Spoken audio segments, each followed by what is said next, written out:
top tricks for passing the WSET Level 3 tasting exam.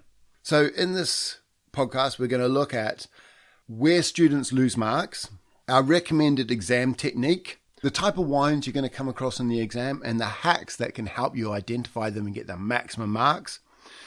And finally, we're going to look at a checklist of things to double check just when you finish the exam, just to make sure you don't make any silly mistakes. Before we get into where students lose the marks, I just want to mention that some of the information here is also in our PDF, 3050's Guide to the WSET Level 3 Tasting. We have a Introduction to Wine Tasting podcast that uses that guide quite a bit.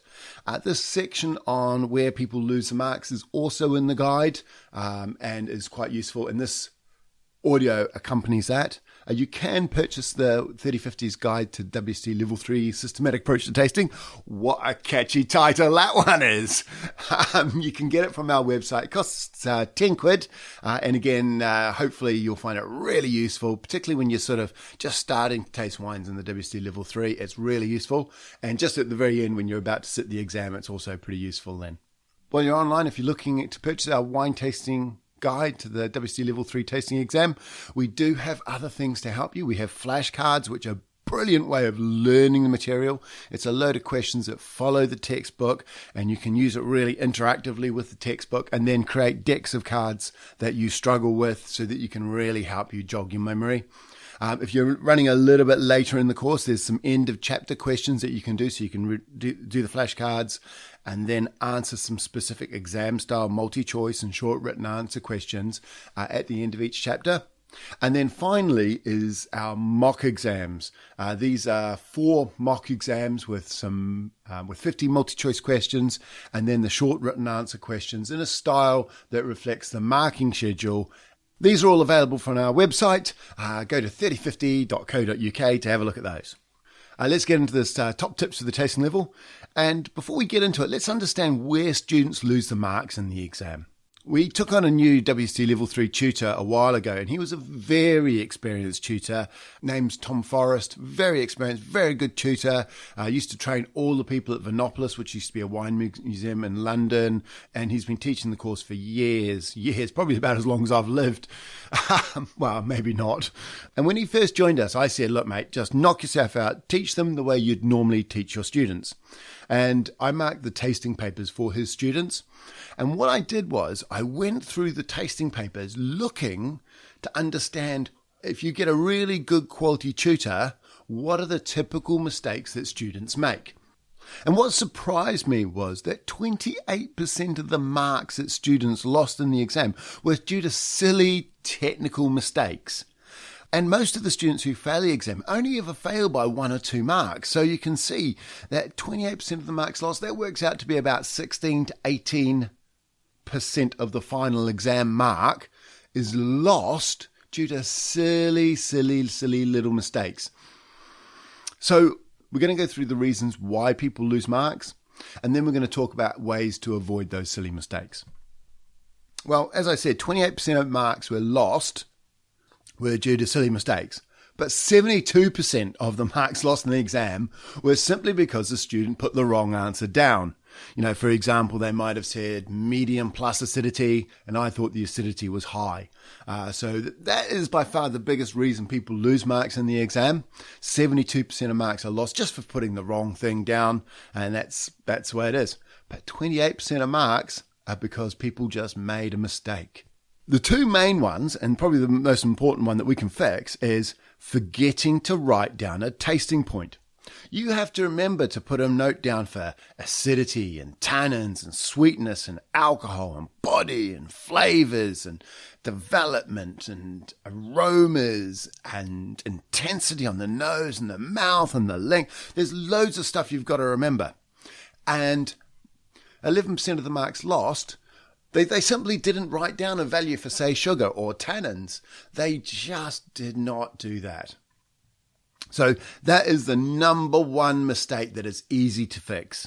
And we're going to talk about that as a mnemonic later on. The second big one, at 11%, is using the wrong terminology. The examiner can only mark a paper if the correct and exact terminology is used. Lots of acidity is no good. I need to see high acidity. Otherwise, it's wrong. Another common mistake is you'll see people use medium minus and medium plus for alcohol. And normally for most WSET stuff, it's like low, medium minus, medium plus, high is your range for things like acidity and tannins. But for alcohol, you only have low, medium or high. If a student writes down medium minus or medium plus, I can't give you a mark. That is not a valid response in this exam paper. And another common mistake is readiness to drink.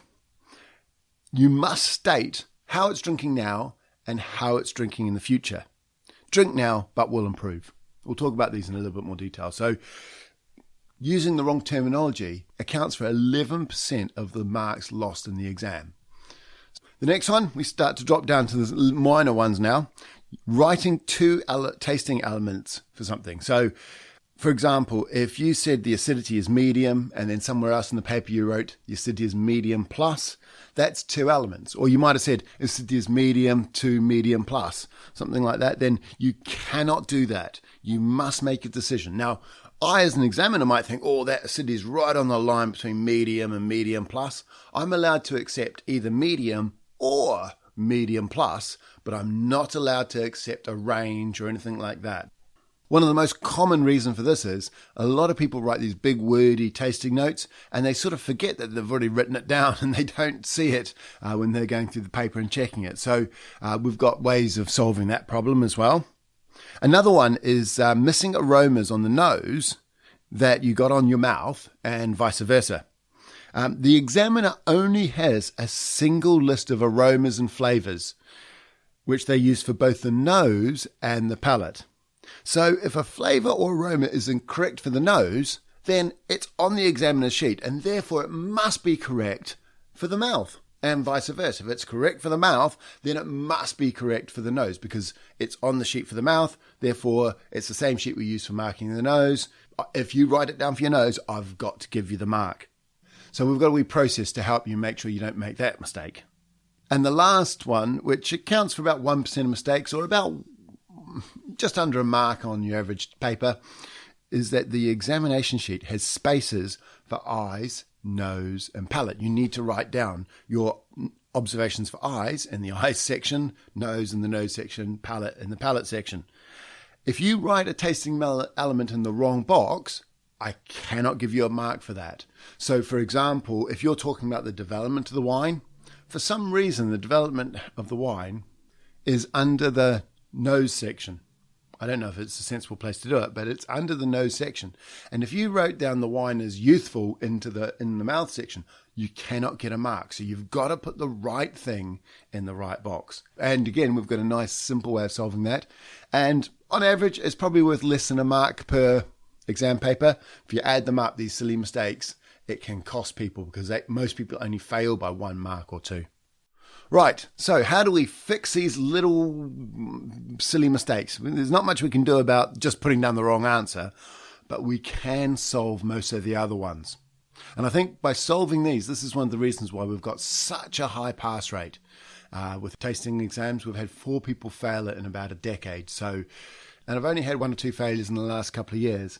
And both of those times, they did not follow my advice. So if you follow my advice, I can't guarantee you'll pass it, but you've got a much, much better chance of passing the exam than you would have. You'll avoid 28% of the marks lost in the exam. So how do we go?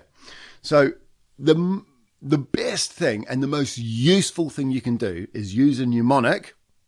And a mnemonic is where you have sort of an abbreviation for something. So for eyes, the things you need to remember are intensity, colour, and an observation. And that's echo. So echo is intensity, colour, observation. So your eyes, IAD is intensity, aroma, and development. And that's for your eyes. Your nose is made up of 2 parts, SATAB, FIFOF. So SATAB is sweetness, acidity, tannins, alcohol, body. And FIFOF is flavour intensity, flavour, observations, and finish. The last one is BLIC, and we use that for our assessment of quality. That is balance, length, intensity, and complexity. And when you're assessing a wine using the WSET Level 3 method, you really want to look at those 3 things: balance, length, intensity, and complexity. In our tasting guide that accompanies this podcast, I have shown in the guide how to lay out the paper correctly, the way I'd like you to do it. It's really hard to describe over a podcast, so I'm not going to even try. But what I really strongly recommend you do is you use bullet points. Bullet points mean you're less likely to make a mistake. And heck, it's a lot easier for me to mark as well. Some students really want to write their tasting note in big, long, wordy, verbose sentences. And I've got students come to me who failed the exam from other providers. They've resat with us. Some of them have gone through a masterclass where we've helped them. Sometimes they just want to resit the exam. We don't give them any guidance. And you can see the tasting notes and they're just wordy and they're full of mistakes, absolutely full of mistakes. And the reason that they're full of mistakes is if you use mnemonics, so you write down mnemonics, SATAB, FIF off, and then you fill in the mnemonic. S is for sugar, A is for acidity, T is for tannins, and you write down tannin. After you've written SATAB, FIF off, you write down T is for tannins and fill in the tannins. All of a sudden, there's 15% of the marks that you could potentially lose, you're not going to lose anymore. What mnemonics do, and laying it out as a bullet point, is that you're not going to forget to write down any tasting notes. That's 11% done of mistakes finished. No problems there. If you're using mnemonic, you'll be away. 3% is for writing down 2 tasting elements. Most people who write these big, long, wordy tasting notes, they're so long they wouldn't even see acidity twice in the paper because it's just a big paragraphs of stuff that they've written, and it's really hard to see whether you've written it twice. If you've got the word acidity and you've got the word medium there, you're pretty sure you've written medium for acidity and it's done. So it really stops putting down 2 terms. Obviously, you could be a numpty and go medium to medium plus, but you know not to do that. Do not do that. Only 1 term ever. All right. And the last one is if you enter a tasting term in the wrong box. Well, you're not going to do that because you've got your mnemonic, which makes sure you know what goes in which box. That's 15% of the mistakes in the exam people make gone just by doing bullet points with mnemonics. It's really, really powerful way of doing that.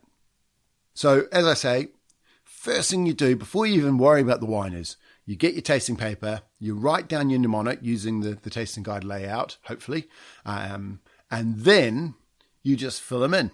And then you fill in the words, so S for sugar, T for tannins, A for acidity, B for body, etc. And once you've done that for both tasting papers, you're sitting there ready to go. You know you're not going to make 15% of the common mistakes, and you can just start working your way through it. And it removes a lot of stress. It just becomes a box-ticking exercise as opposed to trying to come up with some wonderful verbose argument that you've remembered to lay out. Using a mnemonic and a bullet point is the easiest way of just improving your marks, and I definitely highly recommend you do it.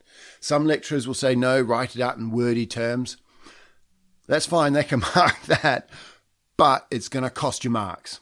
To give you an example, the last person who failed the tasting exam for me probably about 2 months ago at recording this. He was an online student, so when he did his pre-exam tasting note and he sent it to me and I went through it, I could see he was not doing a bullet-pointed mnemonic like I recommended. I told him that. I said, it's risky. You've got the potential for losing easy marks. He was like, no, it'll be fine. I said, okay, it's your call. You do what you need to do. In the end, he failed by 2 marks. And he forgot to write down the intensity on the nose and the mouth for both wines. He forgot 4 points in the exam that almost certainly cost him passing that paper. Okay, so now we're going to talk about how to get rid of the other mistakes that you make in the exam. To do this, we need to have a little bit of an understanding about the types of wines you're going to see in the exam. WSET examination body will tell me I need to provide certain styles of wine. It's a white wine and a red wine. And they're quite specific about what they want the wine to be. They might say it has to be in high in alcohol or aromatic or whatever. They don't want us using the same wine for each exam so that the wines are different each time, so they specify the wines to us. The other reason they specify it is because they want to make sure that you taste a range of styles of wines. So they don't want me to use 2 simple wines or 2 primary only wines or 2 very young wines or 2 very old wines. They want you to see a range of styles. In fact, they want you to see a range of styles, so much so, the marking criteria that we have to use to mark people's paper takes into consideration the styles of wine. So if the wine is supposed to be simple, and the examiner thinks the wine is simple, and you use the word simple both on the nose and the mouth, then that's brilliant. But if you don't use the word simple on the nose and the mouth, that is one mark that's reserved for the word simple, and you will then you'll be marked out of less. So typically on the nose, it's 5 marks for aromas, and on the mouth, it's 3. If you don't have the word simple, and it's a simple wine, on the nose, you're only going to get a maximum of 4 marks. And on the mouth, you're only going to get a maximum of 2 marks. They do want particular things. Generally, they categorize them by flavors. And the main flavor blocks are things like primary flavors, secondary flavors, and tertiary flavors. So they often mix things up and they'll say, look, give us a primary and a secondary and a tertiary, or give us a youthful wine or something like that. And the marking schedule and the flavour and aroma marking schedule is based around the style of wine that they want us to supply. Let's just recap what they are, that the main styles of wine are. They're primary flavours, and these are flavours associated with the grape. And also, more importantly, they sort of refer to the ripeness of the grape as well. So in white wines, you think about unripe to ripe, you've got herbaceous, floral, green fruits, citrus fruits, stone fruits, tropical fruits, and finally cooked fruits. With red wines, it tends to be more like a herbaceous, then red fruits, then black fruits, then cooked fruits, and then dried out fruits. These are clusters. If you look at the aromas that you can use and how they're categorized in the WSET systematic approach to tasting, these are like cluster headings. So there's lots of other flavors that you need to actually say. So you actually don't get a mark for saying the wine's floral. You need to say what type of floral it is. Is it rose? Is it blossom? Is it elderflower? Secondary aromas are the flavors that are directly associated with the winemaking process. And they fall into 3 categories. They're things like the yeasty flavors you get in wine, malolactic fermentation, which gives a buttery cheesiness to the wine, and oak, which can give all sorts of flavors like vanilla, toast, smoke, nutmeg, coconut, all sorts of flavors. The final type of flavour is what we call a tertiary flavour. And these are flavours that they develop over time.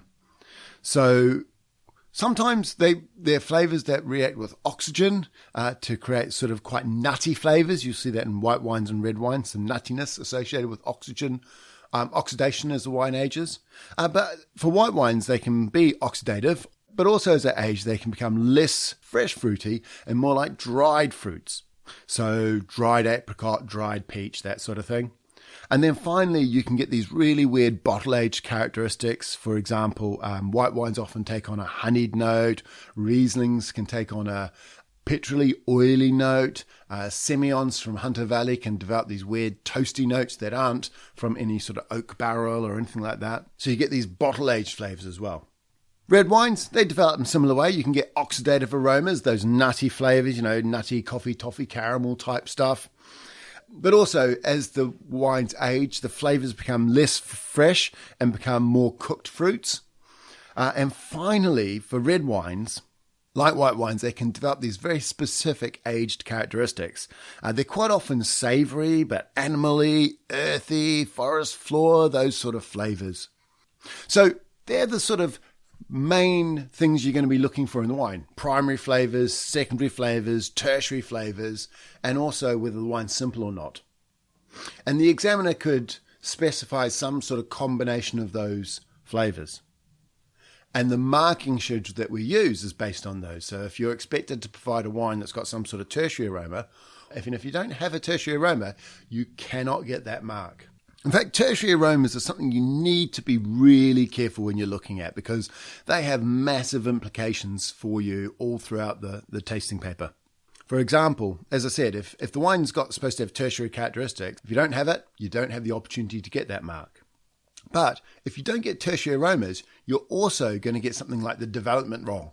If you think that the wine's not got any tertiary aromas and the wine is actually starting to show tertiary aromas, your development is not going to be youthful. It's more likely to be developing or fully developed. If you miss those tertiary aromas, you've got to be super duper careful. And the other thing is, when you're drawing up your conclusions and you're using Blick, balance, length, intensity, and complexity, while a complex wine is a wine that's got flavours and aromas from multiple clusters. So if you're missing tertiaries, it might be that you're only getting maybe some red fruits and a little bit of oak. That's 2 clusters. You don't get the tertiary aromas. You may not call the wine complex. So tertiary is probably one of the wines that has the most influence on your score if you miss it. So you really want to be looking for that. Also, you got to remember the examiner probably wants to see if you can taste tertiary aromas. So it's very common to expect some sort of secondary aromas and some sort of tertiary aromas in the exam, as well as fruity aromas. So let's have a look at how we can really nail tertiary, because it is quite an important one to get right. And it's one of the 4 key flavours: primary, secondary, tertiary, and simple. Of those 4, I would expect at least 3 of those in any exam. So always be looking for that. And so tertiary is a very common aroma and has big implications. And probably, it sounds silly, but people talk about tasting with the eyes. Well, I want you to smell with your eyes. One of the biggest helps in identifying whether you think the wine should have tertiaries is to look at the colour of the wine, strangely enough. White wines and red wines both get browner as they get older. And as a general rule of thumb, I would not expect tertiary aromas in a young wine. So, if the wine is lemon green or lemon, these are typically colours associated with young white wines. If the wine's gold, it might be gold because the wine's a little bit older and therefore have tertiary characteristics, or it could be because the wine's been aged in some oak barrels, so maybe sometimes not. But certainly by the time you see amber or brown on the rim, then you're definitely expecting tertiary aromas. In fact, in the exam, I'd be looking for tertiary aromas on any wine that you called gold, amber, or brown. I would be thinking, okay, let me really get some tertiary aromas out of this. Similarly, a red wine that's purple on the rim is highly unlikely to have tertiary aromas because purple is an indication of a young wine. A ruby wine might have some tertiaries, but I would be surprised if a garnet, tawny, or a brown wine didn't have any tertiaries at all. In fact, I'd be horrified if I didn't get any tertiaries on a wine that was garnet, brown, or tawny. It could be that they're not there, but it's more likely you've made a mistake. So if you see a golden white wine or a ruby/garnet red wine, I'd be thinking, is there a tertiary in this wine? Now, if you can't smell any tertiaries, these bottle-aged characters that are really weird, the question is the wine as fresh as it was when it was younger? And the answer probably is it isn't. I would suggest you use the aged or dried for white wines and dried and cooked for red wines. So if you're really struggling with aromas and you can't quite get them smell anything like bottle-aged characters like oiliness or honey or savoury notes, but the wine doesn't smell as fresh as it could be, I would think about the dried flavours for white wines and dried and cooked for reds. So I would look at my primary flavours and I would be going, okay, I've got peach, so I'm going to write down dried peach. My tertiary aromas. And similarly, if I thought the wine was strawberries and raspberries, I might use the term cooked strawberries or cooked raspberries to describe the wine as it gets a little bit older. Now, the next thing is, if you get some tertiary wines, there's a fairly good chance that the wine's got some sort of secondary aroma to it. There are a few wines in the course that you can have primary and tertiary aromas with no secondary at all, but they're actually very few in number. The wines that typically don't have any secondary aromas or winemaker flavours and only primary fruity and tertiary aged character are wines like traditional Barolos. These are aged in very large old vats that don't give up any oak flavour. So these traditional Barolos are like that. The modern Barolos tend to have a little bit of newish oak in them sometimes. So maybe not, but the traditional Barolos definitely can be primary and tertiaries. Rieslings. Pretty much all old Rieslings are primary and tertiary. You do not muck around in the winery doing stuff with Rieslings. You just ferment it and let it do its thing. Another one is Hunter Valley Semillon. Hunter Valley Semillon can develop these interesting toasty characters, but they're an aged character, not an oak character as they get older, and they're quite neutral when they're young. And the last wine that quite often doesn't have any secondary influence is Premier Crus and Grand Cru Chablis. These wines will age, and Premier Crus normally don't have any oak influence, and some Grand Crus might use a little bit of old oak, but it's pretty hard to taste any oak influence in the Grand Crus. So Premier Cru Chablis, definitely. Some Grand Crus will have a primary and tertiary aromas, no secondary aromas at all. But pretty much everything else is a primary, secondary, and tertiary. So if you're seeing tertiary aromas in your wine, you need to be thinking that this wine's probably got some secondary aromas there. And oak is a very easy type of secondary aroma for a person trying to find an examination wine to find.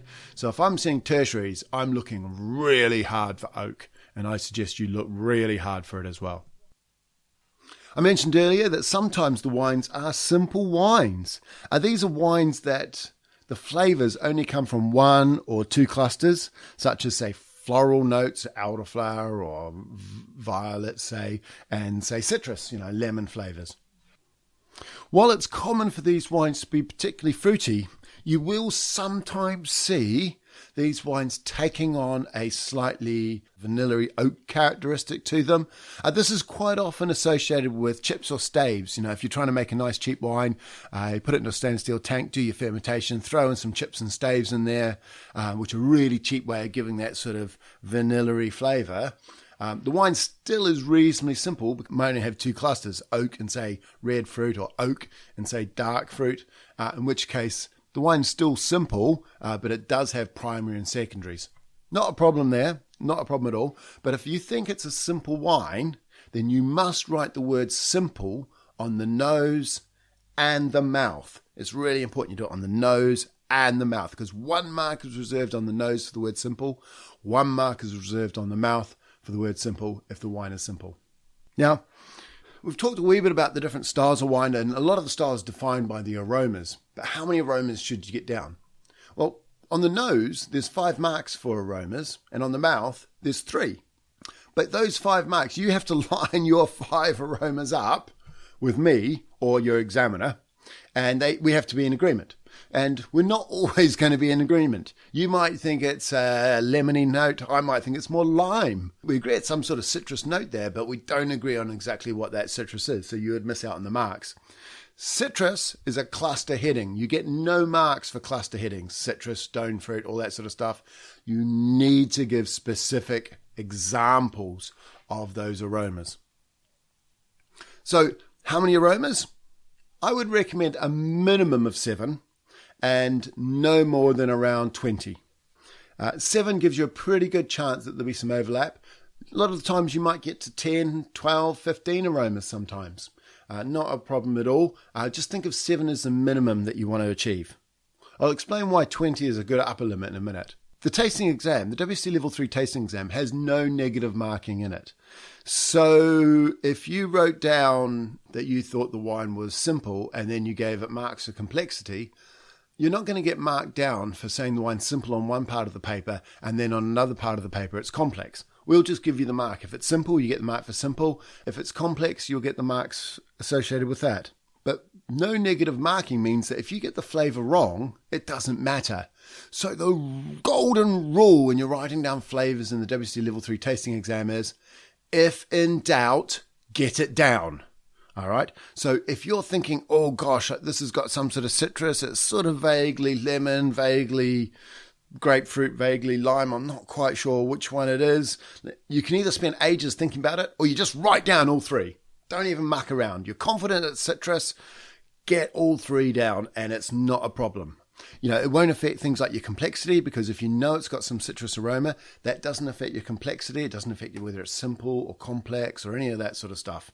So if in doubt, get it down. However, sometimes you're sitting there scratching your head going, oh gosh, I think I'm getting some tertiary aromas. The wine's got a ruby colour, so it might have a little bit of tertiary, maybe not. Oh, I don't know, I'm not sure. The golden rule is, if in doubt, get it down. Now, the problem is, if it may have tertiary or may not, that will influence things like your development and your complexity, and it'll have a flow-on effect to other marks. And if you're not really sure and you get it down because you think it might have it, you want some sort of way to make sure that you don't draw a conclusion from that. And what I get my students to do is things that they're not reasonably sure about, I get them to put them into brackets. And the idea is that they don't draw conclusions from it. They won't use it for working out the development of the wine. They won't use it when they're looking at complexity of the wine. And it helps them make sure they get everything down so they don't miss marks, but then they can still write a reasonably consistent tasting note. You don't want to be getting wines with 20 different clusters and then saying the wine's simple. You could get a situation where you've got a wine, you definitely know it's got some floral in it, you definitely know it's got some citrus in it.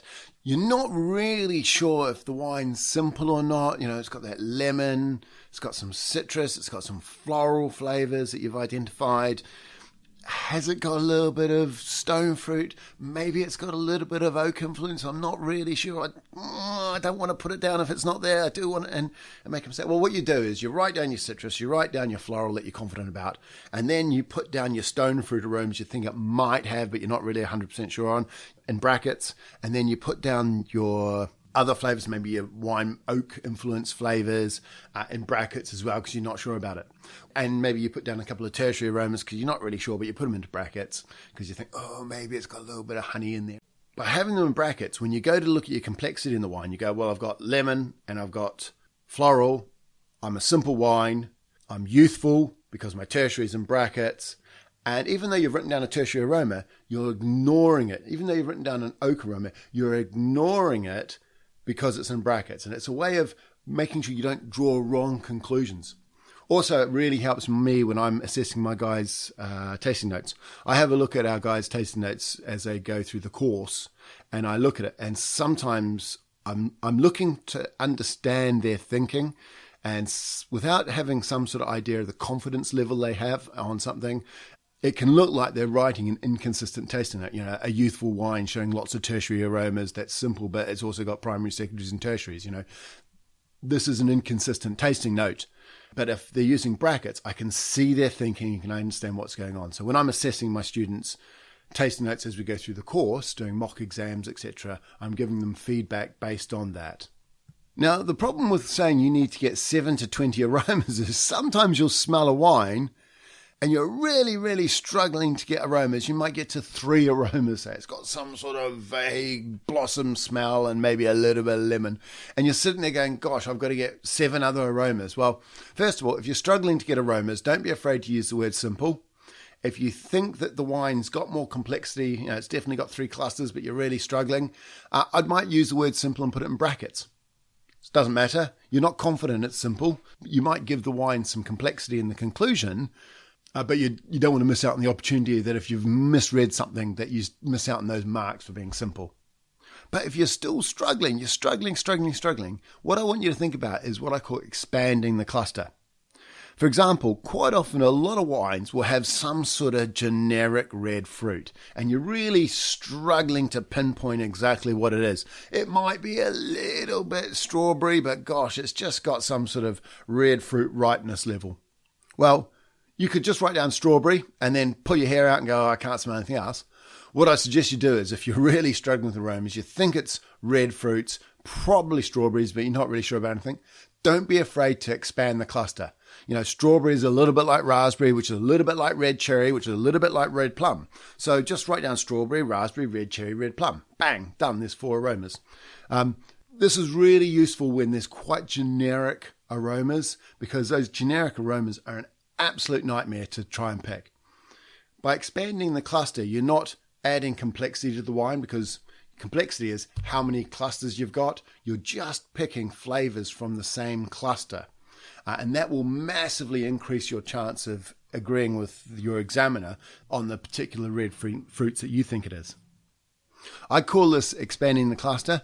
You can use brackets if you're not totally confident about the aromas. That's not a problem.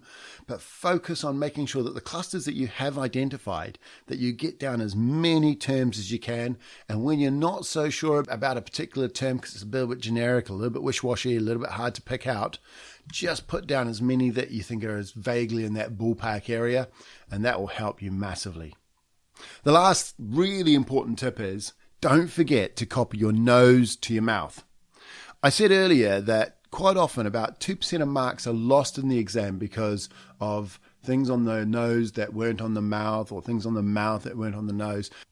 But what I suggest you do is you just write down all your aromas for your nose and your mouth in the nose category. After you've finished doing your nose and your mouth and you're doing your conclusions, I would then copy down all the aromas on your nose into the mouth section and make sure they're just identical. Always make sure they're identical. And the reason, as I said earlier, is because if the aroma is correct on the nose, because the examiner is using a single marking sheet for aromas and flavours, then any flavour on the mouth that you write down is automatically going to be correct if it was correct on the nose. The final point I want to make is something that's really come about under the new syllabus, where a lot of APPs now are going from a 5-day course to a 6-day course, where you do the course over 5 days and then you sit the exam on the 6th day. The thing is, normally on the 6th day, you're coming in and you're coming in specifically for the exam. So you come in, you plonk yourself down, and it could be your first wine of the day.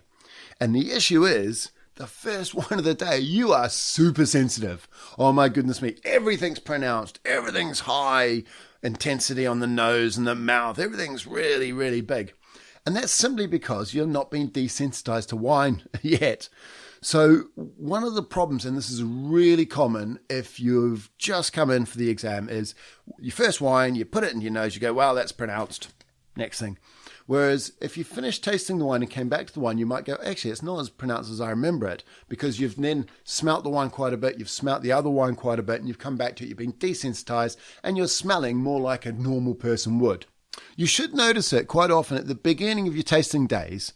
Quite often, a lot of the wines are much more pronounced than they are later on in the course. What I get my guys to do is the first set of wines of any tasting day, I get them to smell it 2 or 3 times and just don't even think about it. We're just smelling stuff to get our noses a little bit desensitized, so they're not super sensitive and get the wrong levels of intensity. So what I suggest you do is write your tasting note as you normally would, but when you've finished tasting both wines, go back and redo the intensity on the nose and the mouth. Just double check to make sure that it's what you thought it was. Don't be surprised if it comes down a little bit. It might stay where it is. I'd be really surprised if it went up. And I'd have much more confidence in my later assessment if this is the first wines of the day. Okay. So we've gone through a lot of really, really, really important stuff, but there's some things you just need to check. These are silly mistakes that people make, and everybody makes them, but if you check for them afterwards, then you're less likely to. So after you've written your tasting note, we're going to check for things like using the wrong terminology. This is a really big one. And as I said earlier, you must use the right terminology. High acidity, not lots of acidity. Full body, not high body. There's really specific terminology that WSET want to use. So high body versus full body is a common one. Alcohol can only be low, medium or high. If you write down medium minus or medium plus for alcohol, no mark. You can't get a mark for those. They're not part of the syllabus. Another common mistake, readiness to drink. Don't forget, you have to write how it's tasting now and how you think it's going to taste in the future. That could be drink now, suitable for further aging. Drink now, not suitable for further aging.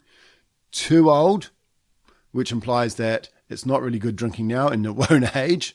Too young implies that it's not drinking well now, but it will age and will improve. So all of the terminology that you use about the readiness to drink is about how it's drinking now and what you think will happen as the wine ages. Another really common one is cherry and plum. You get no mark for any reference to cherry or plum unless you've got the word black or red. Red cherry, red plum, black cherry, black plum. Cherry and plum doesn't really tell you what cluster it is. Is it a red fruits or is it black fruits? So red cherry, red plum tells you it's a red fruit cluster. Black cherry, black plum tells you it's a black fruit cluster. You need to know what cluster it's in so you can work out your complexities and things like that. So you've got to specify cherry and plum. And that's a very common mistake for people just to go, oh, it's got a nice cherry flavour to it. No, I need to know what type of cherry it is.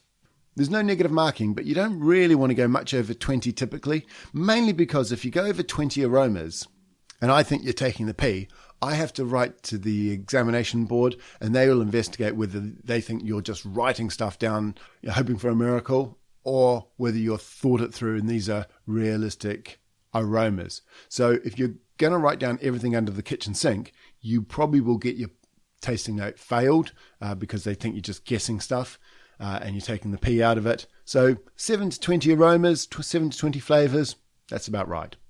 Okay, let's summarise what we've done. We're almost at the end here.